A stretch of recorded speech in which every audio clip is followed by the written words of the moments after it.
Sanibonani maZimbabwe amahle ngendaweni zani zonke 10 provinces.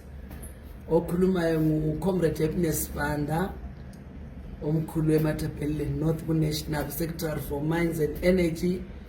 Ibizo lami lempini ngokunzima ekhaya. Ngizosekela le ndaba ethi 2030 uyithi mina ngapha kumele aqhubeke. Ngitsho njalo ngithi aqhubeke ngoba ungakhangela phela i-development aseyenzile. Antsho ngiyavakatsha. Yebo ngoma North kodwa ngeke ngavakatsha ngabona i-Pied Bridge. I-roundabout leyana uthatha umgoqoko nosemashingo ayaya uyadobha inaliti ngokusela inaliti phansi. Le border yakhona yo inhle. Omnye bese mbuza ethi hawu kanti wababaza ngamanye ama-province eyakho ke ngisasalelwe inkayi, ngisalelwe i-falls, i-road, ngisalelwe ngale echoloji. Yikho phela sithi kaqhubeke aqedise uhlelo lwakhe aseliqalisile ngoba eminye imigwaqo seyiqalisile angaqedisa la leyo 2030 umnyawo oseduze kakhulu. Mina ngithi hayi 2030 ithi mina ngakwa qhubeka Mdawini, qhubeka Silwane, qhubeka sithi qhubeka thina ngapha eMat North amaovethi oye ungahambi khonapho sikhangele ubuyele lo hlelo legwayisha ngani idemu le iyaphela ninqoka.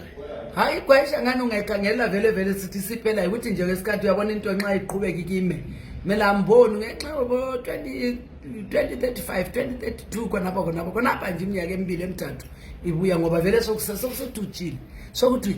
Yikho phela ubona sithi yena liminyaka nje eseleyo angaqhubeka uthi phela uyabona into yakho nxa uyiqalisile uyathi come on. Yikho sithi kaqhubeka umdala. Kambe kukhona abanye kubandleni lezana bazawuzwisisa lezana PF bazawuzwisisa lokho. Uyabona inhliziyo kayiphakela umuntu asozumazi. Thina sikhuluma ukuthi nxa into uyikhangela ulamehlo uyibona ngendlela obona ngayo.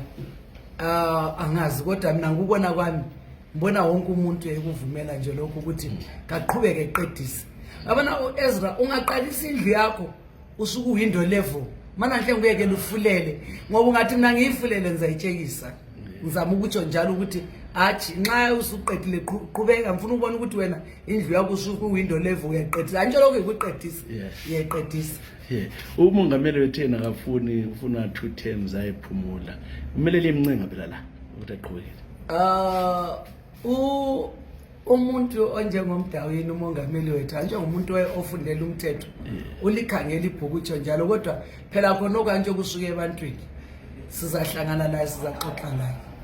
Kanti kuyahlupha yini ukuthi hayi Mdawini baba qhubeka ngendlela eyo sizamlanda kanti eplazini ukukhatshana yini kambe usuka lapha sefika ekhwekho ngijayele ukufika khona mina yasi sijayele ukufika khona sizafika sizaxoxisana la yena vele uthi hayi mina lingikhangelandela iconstitution yeZimbabwe ngithi amathemu amabili kodwa phela abantu batsho njalo ungakwazi babonene. Hanje kuyafanana lami nginje zobethi wena ungumama strong yenza lokho kodwa mina bangakuboni kwesikhathi kodwa into enzama ukutshelana ukuthi abantu bayabona kwesikhathi bekuthi hamba kulokho so laye ukuthi angezwe abantu umbono wabo ukuthi uzacabanga ngenye indlela kodwa yena ngwakhe uyabe sithi hathi ngekelani ngiphumule kodwa ebese mele azibuza ukuthi abantu bese besithini bathini abantu abakho mina ngakho bathini abantu abakho Mdawini bathini abantu abakho Shumba Murambwe bathi qhubeka nge 2030